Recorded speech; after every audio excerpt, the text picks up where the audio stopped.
All right, guys, we are approaching September, which is hands down my very favorite month of the entire year. That's because I get to head out into the woods and chase bugle and bull elk. I am anxiously waiting that opportunity coming up, so shortly I'll be out there chasing elk again, and I couldn't be more excited. As part of that, this will be video number 3 of our mapping series that we've been doing on how to find elk, how to use GoHunt maps to essentially help you in the woods. This is probably going to be actually my favorite video because I think this is, in reality, it's probably one of the most useful tools in your toolkit to actually help you be successful in the field. You know, we talk about gear all the time here at GoHunt. We talk about sleeping bags and backpacks and boots and all the things.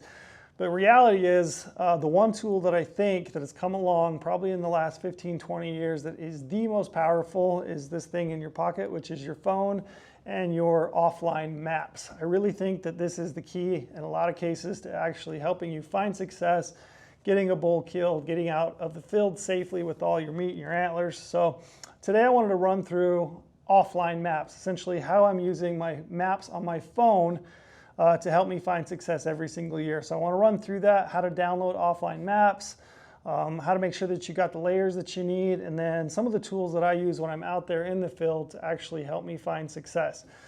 So without further ado, I'm going to open up my GoHunt maps, and usually the first step for me, after I've done all my e-scouting online on my desktop, you know, I've got all my pins and, you know, polygons and areas kind of marked, water sources. If I'm looking at wallows, you know, I've used the aerial imagery. I've done all the things that we've talked about in the previous 2 videos. The next step is to make sure that you have your offline maps downloaded. So I'm not going to, you know, blow up one of my spots or somebody else's spots. I'm just going to pick a random unit down here in Arizona. We'll scroll over to a tough to draw one. So we'll say this unit 27, which is a highly sought after tag. Let's say that I've got a unit 27 elk tag.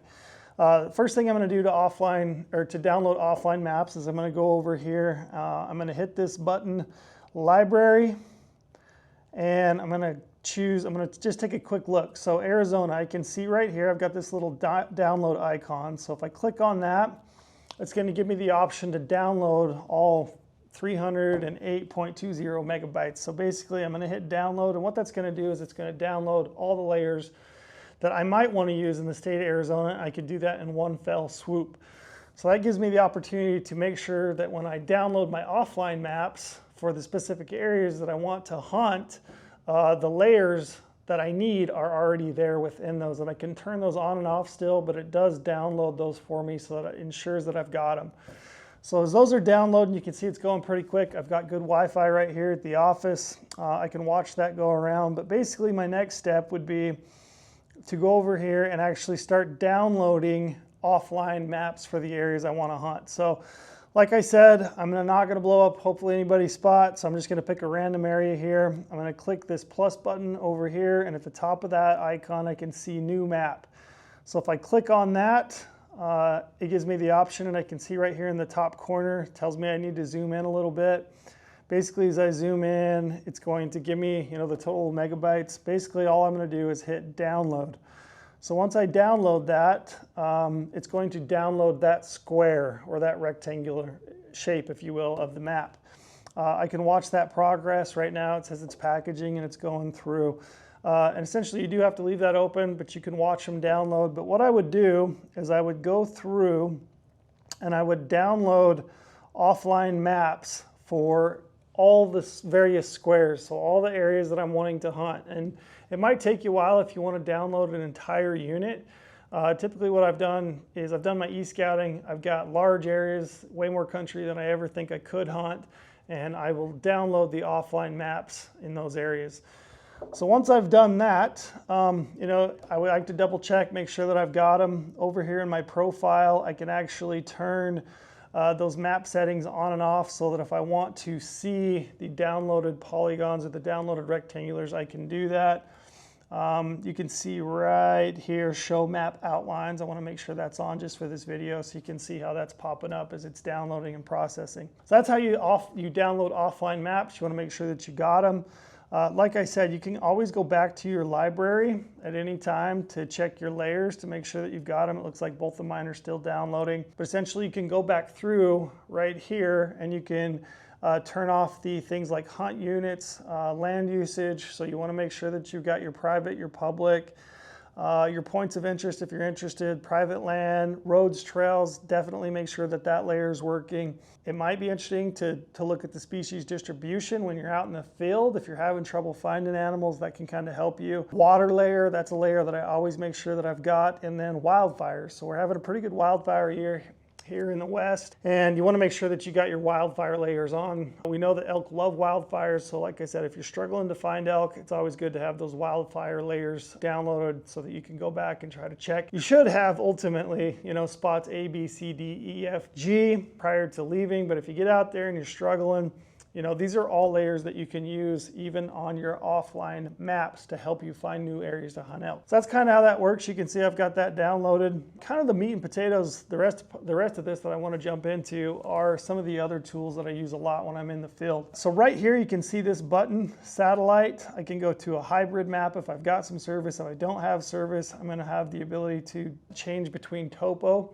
and aerial imagery. I already talked about in the previous video how I use topo. I use topo maps in the field on my phone quite a bit because it really helps me understand the topography, how steep it is, what the incline is like, and it really kind of paints a really good picture of the landscape with that topographic map. Aerial imagery, I use it a lot when I'm actually out hunting. I would say one of the ways that I use that the most is to help me predict where a bull might be. So this morning we did a podcast, we were talking about calling elk. So one of the first steps when you're calling elk, you might hit a ridge line, send out a locator bugle, and you get a response. Now I think one of the most common mistakes is that people try to bugle or cow call their way into that bull. So as they're cutting the distance. I don't necessarily think that's the best idea. Sometimes you do have to call enough that you're getting a response so you can kind of help you pinpoint and make your way to that bull. But usually when I get a response, I want to pull up my aerial imagery on my map and I want to start looking at the landscape based on where I think that bull is bugling from. And I want to mark it because what I want to do is I don't want to have to make a lot of sound. I don't want to have to call, bugle, cow call on my way in and let him know, hey, I'm approaching, so that, if he's got cows, maybe he doesn't want confrontation. He wants to take them and push them off. So I don't want to do that. What I want to do is I want to ultimately get inside his comfort zone before I start my calling sequence. And using aerial imagery is a great way to do that. So like I said, you can really start to evaluate the landscape. I think, maybe there's a bull, right in this little pocket, and I bugled from up here or down here in the canyon or up here on the ridge. So one of the next things I do is I like to use points or, record a location. So add a waypoint. You do that by clicking on the little plus symbol right here. You can see at the bottom, I can add a waypoint. So if I want to add a waypoint right there, I can pick the color. I can also pick the icon. So say for example, that was a bull that bugled. I can scroll down through here and I can find elk, bull elk. I also think, Brady's big on this, it's good to color code your waypoints as you're dropping them across the landscape. So elk, for example, I might mark it in green. If I find a water source, I'll probably mark it in blue. And we have a waypoint, an icon here that we can actually pull up for water. So if I find a wallow, I want to mark it. And I think it helps to color code those and then also to use the different icons for the individual points, because as a hunt goes on, and we know that bow hunting is tough, it might take you 8 or 10 days to actually put the entire puzzle piece together. But I think as you mark those waypoints and you color code them, it helps you put together a much better understanding of what is happening on the landscape. So use your waypoints, drop your waypoints. Another useful tool within this is you can actually add a photo. So if you get lucky enough to see an elk, or let's say that you find a wallow and you want to remember what that wallow looks like, or maybe you're at a glassing point, you want to add, what the horizon looks like, just so that you can reference it, that you know what you can see. I like to add photos to things. So for example, if I saw, a bull right here, I could go through and I could click photo. I can either take a photo directly, so that's great for digiscoping if you got a spotting scope or your binoculars, take some video or a photo, add that to that point. It just helps you reference as you're hunting, you know, what it is that you're looking at, what you might want to come back to. So if I wanted to select a photo from my library, let's say I'm going to click, looks like most ones here, I've got an antelope here up top, so I'm just gonna add, you know, maybe this buck. We'll add this picture of this buck right here just for reference. So if I pull up that point right here and I'm looking at it right now, I can actually scroll down and I can see the point that I just added and I can see the photo. Now also right here, there is a note section. So I think it's important to add notes as part of your process. You know, good evening, wallow. Wind was blowing from the south. You know, 6x6 bull elk moving northwest. I think he was headed towards this bedding location.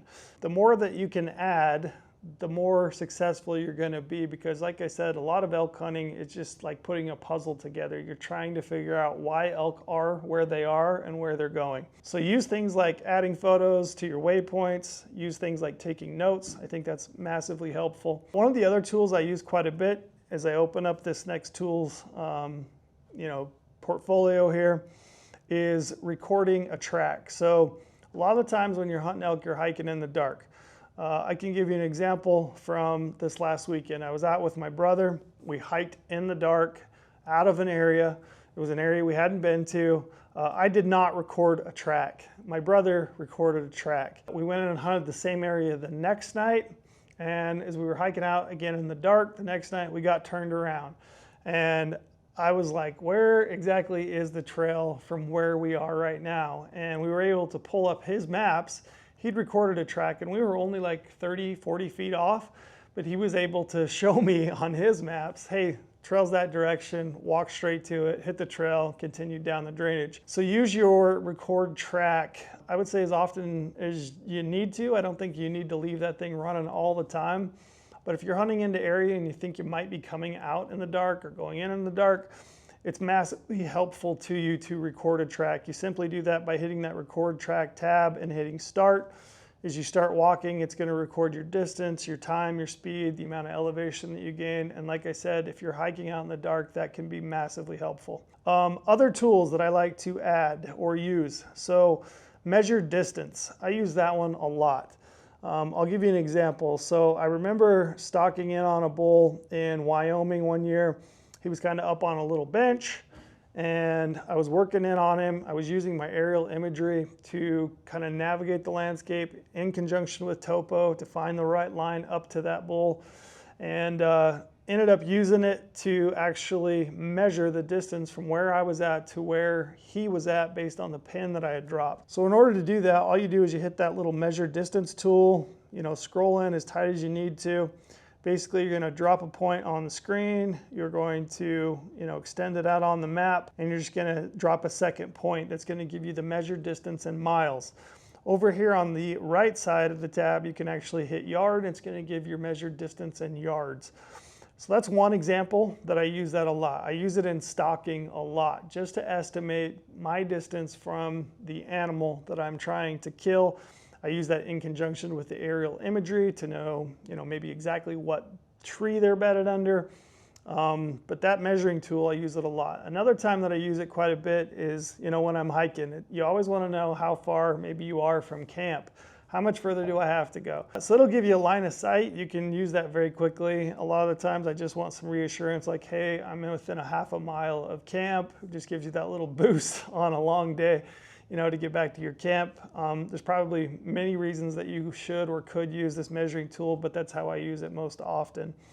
So that's kind of what I use for tools. Primarily, I'm adding waypoints, I'm color coding them, I'm using the individual icons for what I'm seeing on the landscape, whether it's water, glassing points, elk, deer, whatever it might be. I'm using the add a photo, so I'm adding photos from glassing points, I'm adding photo or video of animals as I'm seeing them, if I can digiscope them. I'm using that measuring distance tool, measuring my way through my stalk, measuring my way back to camp. I'm using the record track, and I'm using that primarily to help me navigate the landscape in the most useful way possible. So there's most times when you're hunting elk, you're hiking in, maybe you've got some light, but a lot of times you're hiking out in the dark. So you want to make sure that you use the record track, help you find a trail, help you find the most efficient, easy way out. And then I already talked about how to download an offline map. The last thing I want to note on, since it looks like my maps are finally downloaded, I'm going to go back to the library, and I've got Arizona open here, which I downloaded. I showed you. I'm going to show you how to turn on the various layers. So roads and trails, for example, I just clicked on that.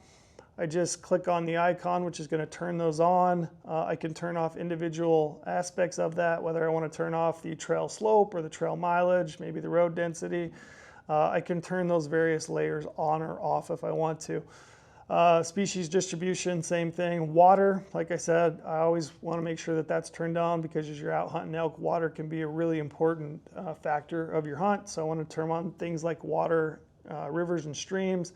Springs, super important. I've already talked about that in other videos. And then in those dry states, you might want to turn on the guzzler layers just to know where those are across the landscape, because if it's really dry, hot, arid areas, guzzlers might be the primary source of water for elk. So that's basically how you turn the layers on and off. Wildfires, I already mentioned that, but this is how you turn those on your phone. I'm just going to highlight some of these so you can see. So you can see a big portion of this unit has burned. So that's a great tool for you to have in the field. It's good to know what year they burn. So for example, as I'm looking at this unit, 2023, I know that within that area, if I was hunting it, there's probably a lot of standing dead. If I get into a burn that's much older, if I scroll around here, there's one from 2021.